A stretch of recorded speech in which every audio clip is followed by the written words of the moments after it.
ये है talks news network और आप देख रहे हैं पॉलिटॉक्स, राजनीति का कच्चा चिट्ठा। देश के सर्वोच्च पद राष्ट्रपति के चुनाव के लिए भाजपा द्वारा खेला गया दलित आदिवासी वाले दाव का सार्थक परिणाम नजर आने लगा है। बता दें, एनडीए की राष्ट्रपति उम्मीदवार द्रौपदी मुर्मू के समर्थक दलों की संख्या बढ़ती जा रही है। द्रौपदी के नाम के ऐलान होने के बाद से विभिन्न गैर राजनीतिक दलों ने उन्हें अपना समर्थन दिया है। शुक्रवार को ही शिरोमणि अकाली दल ने मुर्मू को अपने समर्थन का ऐलान किया है।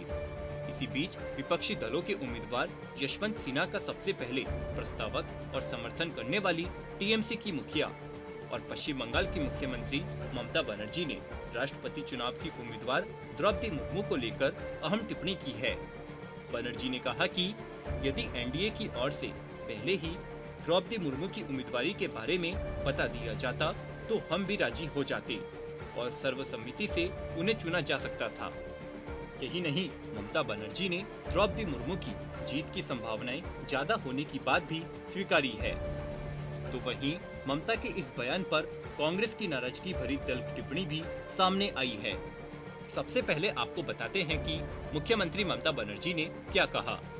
बनर्जी ने कहा कि यदि हमें पता होता कि वे आदिवासी महिला या फिर अल्पसंख्यक समुदाय के किसी व्यक्ति को राष्ट्रपति उम्मीदवार बनाना चाहते हैं तो फिर हम भी विचार करते।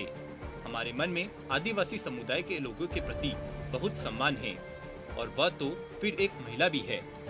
बनर्जी ने आगे कहा कि भाजपा ने हमारा सुझाव तो लिया था लेकिन अपने कैंडिडेट्स के बारे में कुछ नहीं बताया था।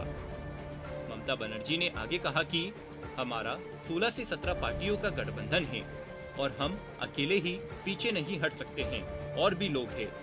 यहाँ फिर आपको बता दें कि टीएमसी से ही इस्तीफा देने वाले यशवंत सिन्हा को विपक्ष की ओर से राष्ट्रपति चुनाव के लिए संयुक्त उम्मीदवार घोषित किया गया है। वहीं अब ममता बनर्जी की टिप्पणी पर कांग्रेस का भी रिएक्शन आया है। ममता बनर्जी के बयान पर पश्चिम बंगाल के कांग्रेस के बड़े लीडर अधीर रंजन चौधरी ने कहा कि हो सकता है कि उन पर भाजपा की ओर से दबाव हो। अधीर रंजन चौधरी ने कहा कि ममता बनर्जी ने ही अपने फैसलों पर सभी से सहमत होने को कहा था। यशवंत सिन्हा का नाम भी उन्होंने ही सुझाया था। अब वह अपनी जिम्मेदारी से ही भाग रही है। चौधरी ने कहा कि अब ममता बनर्जी यू टर्न लेती है तो इसका मतलब होगा कि भाजपा से उन्हें कॉल आया है। उन पर पीएम मोदी का दबाव होगा।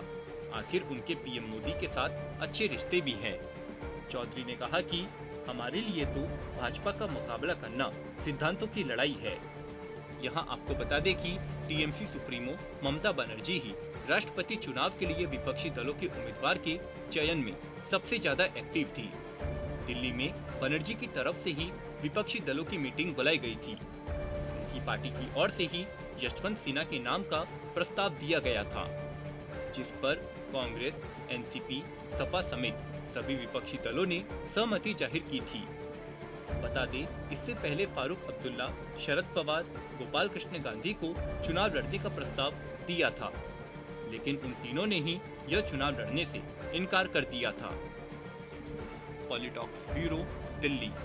ये है टॉक्स न्यूज नेटवर्क और आप देख रहे हैं पॉलिटॉक्स, राजनीति का कच्चा चिट्ठा।